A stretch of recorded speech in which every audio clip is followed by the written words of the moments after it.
har'a jireenya keenya keessatti akka yaada akeeka waaqayyootti ituu jiraattanii wanti isin sodaachisu yoo dhufe itti gaafatamaan isaa waaqayyoodha. Nagaamne akka akeekaaf akka fedha waaqayyootti ituu jiraannu wanti nu sodaachisu wanti nu naasu wanti nu raasu yoo dhufe waaqayyoodha itti gaafatamaan isaa. Maqaan waaqayyo haa eebbifamu.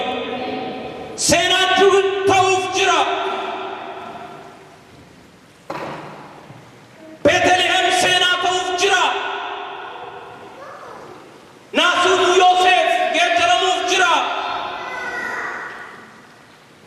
Maariyaami yeroon da'umsi ishee ga'e iddoo bineensuu nama argachuun dandeenya turte. Dallaan horii mijataa miti. Ilma namaatiin mijataa miti. Dallaan horiidhuma. Garuu akeeki waaqayyootti raawwatamuuf jennaan iddoon hin mijannes akeeka waaqayyo raawwata. Jireenyi hin mijannes akeeka waaqayyo raawwata. Haalli hin mijannes akeeka waaqayyo raawwata. Maqaan waaqayyo haa eebbifamu. Dallaan isaa mijatu. Waldaa kiristaanaa alachuu gooftaa Yesuus yeroo yaadannu waan hin mijanne keessa meeqa keenya jira laata? Waan hin mijanne keessa jira. Waan hin keessa jiru kana keessa inni dhalate Yesuus jireenya koo keessatti maal geeddara warri jedhan jira laata? Ilmi waaqayyoo Yesuus hin geeddara. Kanaafi Beetlehemin yeroo gaani mucaan kakuu mucaan ulfinaa dhalate. Saba waaqayyoo ilma waaqayyooti. Nama mudaan qabne dhalachuuf jira. Waaqa mudaan qabne dhalachuuf jira.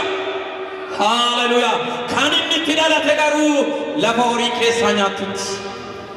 Har'a galgala waan hin mijanne keessa warra jirtanuuf misraachoo Yesuus isin keessatti dhalateera. Yesuus isin keessatti dhalateera. Wanti hin mijanne yeroodhaaf waaqayyo geeddaruu danda'a. Kanaaf hin deessee uffataan marteetiyyuu qodaa horiin keessaa nyaattu keessee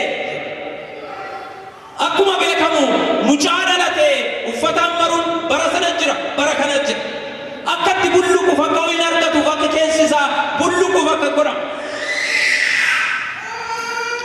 Yesuus kanarraa dhalachuu isaa hin raawwanne waaqayyo dhalachuu ilma isaatii labsuutu isaaf ta'a.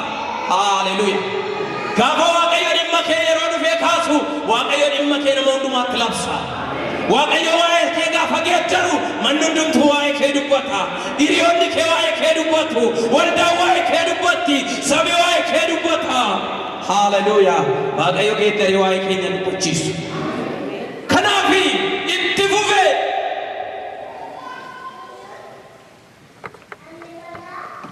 dhalachuun Yesuus kan inni dubbatame gurguddootaan miti, beektotaan miti, warra maqaa qabu jedhameen miti. Tiksitootaan dubbatame. Tiksitooti warra jireenya gadaanaa jiraatanidha. Warra jireenya gadaanaa jiraatanidha. Waaqayyo dhalachuu ilma isaa labsuu kan inni barbaade warra jireenya gadaanaa jiraataniin biyya lafaatti labsuu jaalata. Kanaafi ergamaan waaqayyoo gara tiksitootaa yeroo dhaqee jedhu tiksitoonni hinnaani hin sodaatanii raafamaniidha dubbii waaqayyoo. Waan namaa isaanitti muuf hin nanne ergamaan waaqayyoo hin baddu isaaniin jechuuf hin nanne. Isaan garuu sababanii arganii hin beekne sababii waan akkasii isaan mudatee hin beeknee fi dubbii waaqayyoo hin sodaatanii ittiin jedhe. Waaqayyo sodaa keenya gammachuutti geeddara. Jarana waan sodaannee jirru waan ittiin raafamnee waan ittiin yaaddoodhaan guutamnee jirru ilmi waaqayyoo humna hafuura isaatiin dhufee gammachuutti geeddara. Sodaan tiksitootaa gammachuutti geeddaramuuf jira. Hallelujah. Inni sila gadda ture. Inni sila naasuu ture. Amma gammachuu ta'uuf jira. Hallelujah.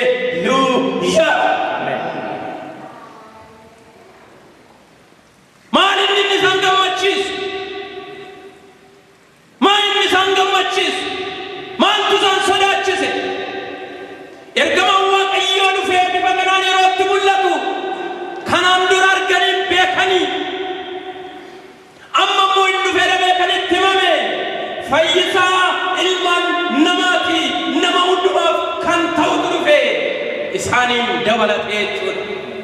Wanti siif ta'u yeroo siif ta'u akkuma si gammachiisu isaaniinis gammachiise galanni waaqayyoof haa ta'u.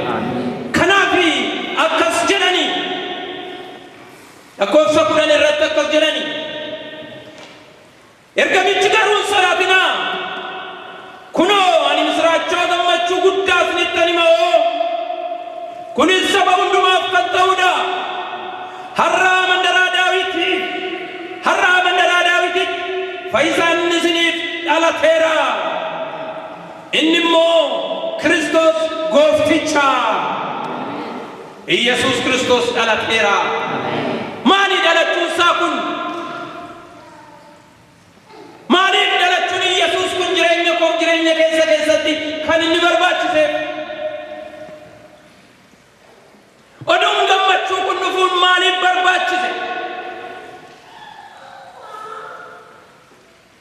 Gammachuun inni guddaan fayyisuu wangeela Kiristoos biyya lafaatti ibsuudhaaf Kiristoos dhalachuutu isarra ture. Kiristoos dhalatee warra amanan hundumaaf immoo fayyina akka ta'u Iyesuus Kiristoos dhalachuutu irra ture. Iyesuus immoo dhalateera. Maqaan Waaqayyo haa eebbifamu. Kanaaf sagaleen Waaqayyo Yohaannis 3 lakkoofsa 16 irratti dhalachuun Iyesuus Kiristoos fayyinaaf jenne sababa deebi'uudhaaf fayyina akka ta'u warra cubbuu keessa jiru birmadoo akka ba'aniif gara jireenya bara baraatti akka galaniif jenne. Kanaaf dubbiin Waaqayyo waa'ee fayyinaa akkas jedheetiyyuu Yohaannis 3:16 irratti dubbata. Waaqayyo akkasitti tokkicha ilma isaa hamma kennutti biyya lafaa jaallate. Kun immoo isatti kan amanu hundumoo jireenya bara baraa haa qabaatuuf malee habaduuf miti jedhe. Wanti hundumtuu jaalala Waaqayyootiin jaalala Waaqayyo biyya lafaatiif qabuun jalqaba. Waaqayyo guutummaa biyya lafaan jaallata. Waaqayyo ilmaan namaa jaallata. Isa adii, isa gurraacha, isa beekaa, isa wallaalaa hin jaallata. Kanaaf immoo ilmi isaa dhalachuun barbaachisa. Sababii biyya lafaa jaallatuuf ilmi isaa tokkichi gara biyya lafaa dhufuutti isarra jira sababii ta'eef. Kiristoos anaaf isiniifi kennaa gati jabeessa keenya. Sababiin isaa du'a bara baraa keessaa jireenya bara baraatti nu fide sababii ta'eef. Karaa Waaqayyo namaaf kenne karaa lama duwwaa. Tokko karaa jireenyaati, tokko karaa badiisaati. Dhumi isaanii iyyuu immoo waan lama keessaa waan tokkotti raawwata ilmi namaa. Inni karaa jireenyaa filatee jireenya bara baraatti gala. Inni karaa badiisaa filatee Waaqayyotti adda ba'u boo'ichaa fi ilkaan qarannaan lafa jiru si'oolitti darbatama. Kanaaf dhumni namaa waan lama kana keessaa waan tokkotti raawwata. Har'a jireenya koof jireenya keenya keessatti warra fayyineef Iyesuus Kiristoos jireenya nuu ta'eera. Isa jireenya nuu ta'e kana dhalachuusaa yaadachuuf addanatti walitti qabamne. Inni jireenya nuuf ta'e Iyesuus mandaraa Daawit keessatti dhalateera. Ameen. Yesuus. Kiristoosi anaaf isiniifi karaa isa sirrii ta'edha. Karaa isa mudaan qabnedha. Karaan jireenyaa inni dhugaan Kiristoosidha. Har'a lubbuun Kiristoosiin hin fudhanne yoo jiraatte karaan jireenyaa inni dhugaan karaa Kiristoos Iyesuus duwwaadha. Karaan Kiristoos Iyesuus immoo karaa dhugaatti nama geessu, karaa jireenyatti nama geessudha. Karaan jireenyatti nama geessu immoo jireenya bara baraa kan nama dhaalchisudha. Inni har'a dhalateera, har'a laphee kee bani Iyesuus fayyisa. Kanaaf dubbiin Waaqayyo waa'ee fayyisuu ammasi Yohaannis 4:4 irratti karichi dhugaan jireenya ana jedhe. Karichi dhugaan jireenya ana jedhe. Yesuus karaa qofaa miti. Yesus jireenyadha.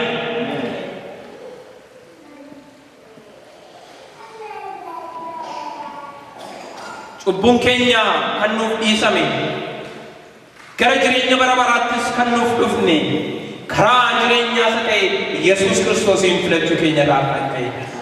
Maqaan Waaqayyoo haa eebbifamu. Egaa karaadhuma kanaan Yesus Kiristoosii inni Isaayyaas boqonnaa 9:7 irratti dubbatame raawwatame. Hundumti keenya Isaayyaas boqonnaa 9:6 dubbifanne. Akkas jedhauti Isaayyaas boqonnaa 9:6 akkas jedha. Mucaan nuuf dhalateera, ilmis nuuf kennameera, humni mootummaa isaa gateettii isaarra jira. Maqaan isaa Gorsa, Dinqii Waaqayyoo, Dinqii Waaqayyo jabaa, Abbaa bara baraa, Hangafa nagaa in jedhama. Guddinni mootummaa isaatii fi guddinni nagaa isaatii dhuma hin qabu. Inni teessoo Daawitii fi mootummaa isaa irratti immoo isa hin ijaarasi. Firdiidhaa fi qajeelummaadhaan hamma bara baraatti isa hin eega. Hinaaffaan Waaqayyoo Gooftaa machaa kanan godhaa jedha sagaleen Waaqayyoo. Har'aa dhalachuu Gooftaa keenya Yesus Kiristoosiin yeroo ilaalu jireenya keenya keessatti maal yaadanna? Maal yaadanna? Har'a dhalachuu Gooftaa Yesuusiin yeroo kabaju maal yaadanna? Dhalachuu Gooftaa keenya Yesus Kiristoosiin yeroo kabajnu waan inni jenne keessas yoo taane inni itti gaafatamaa keenya ta'uusaa yaadachuutu nuuf ta'a. Dhalachuu Gooftaa keenya Yesus Kiristoos yeroo laallu amanamummaadhaaf qajeelummaadhaan isaa wajjin yeroo deddeebinu waan jireenya keenya keessatti ta'u hundumaa fi itti gaafatamaan isaa isa ta'uu beekuu danda'utu nuuf ta'a. Dhalachuu Gooftaa keenya Yesus Kiristoos yeroo yaadannu inni nama hundumaaf akka dhufe beekuu danda'utu nuuf ta'a. Isa fagoo jiruuf, isa dhihoo jiruuf, isa beekaadhaaf, isa wallaalaadhaaf hundumaaf akka inni dhalate beekuutu nuuf ta'a. Har'a dhalachuu Gooftaa keenya Yesus Kiristoos yeroo laallu, yeroo yaadannu jireenyi keenya, manni keenya bifa kamiin Yesuusiin of keessatti guddisaa jira laata? Lafuma inni dhalateetti jira jireenya keenya keessatti. Yesus akka dallaa horii keessatti dhalateetti hin jiru. Yesus guddateera. Yesus nama ta'eera. Yesus waaqa ta'eera. Aboof aangoo uffatee gooftaa ta'eera. Har'a jireenya keenya keessatti Yesus kun guddateera laata? Moo akkuma dhalate sanatti jireenyi keenya keessa jira laata? Har'a yeroo dhalachuu isaa yaadannu akkasumatti dhalachuu isaa beeknee gallee galuun qofaan gahaa miti. Beekuu duwwaan gahaa miti. Jireenya koo keessatti Yesus eessa jira? Iddoo olaanaa qabaa Yesus. Hangafa ta'ee jireenya keenya keessa jira Yesus. Aboof aangoo guutuu isaa jireenya keenya keessaa mul'ataa jira, calaqqisaa jira. Eeyyee warra fayyiniif Yesus dhalateera. Har'aan Yesus kanan beeku dhalachuu isaa nan nagaa namni natti hima warri jettan har'a karaan fayyinaa Yesus duwwaa. Har'a sagaleen misraachoo dubbatame sun nama hundumaaf dhalateera inni jedhame sun obboleessa koo obboleettii koo siif kan dubbatamedha. Har'a carraan fayyinaa siif kennameera. Har'a carraan fayyinaa ammas bara baraan kan fayyina siif ta'u siif labsameera. Inni bara 2000 dura du'e dhalate. Inni har'a immoo jireenya warra amanee keessa jiraatu. Inni immoo lammaffaa deebi'ee dhufu. Inni ulfinaan jiraatu. Ilmi Waaqayyoo Yesus Kiristoos si barbaada. Har'a gara isaa kottu. Har'a gara isaa kottu. Karaanis dhugaanis jireenyis isadha. Warra fayyaniif inni jireenya ta'e siifis jireenya ta'uuf har'a waamicha siif dhiyeesse. Har'a waldaan kiristaanaa kana yeroo yaadannu guutummaa faara tolaadhaan gammachuudhaan kabajuutu nuuf ta'a. inni kun anaaf isiniif ulfina guddaa waaqayyo ayyaana kana hunduma isaan irratti irraanfatu hundumti keenya yoo ol kaaneeti iyyuu waaqayyoon galateeffatu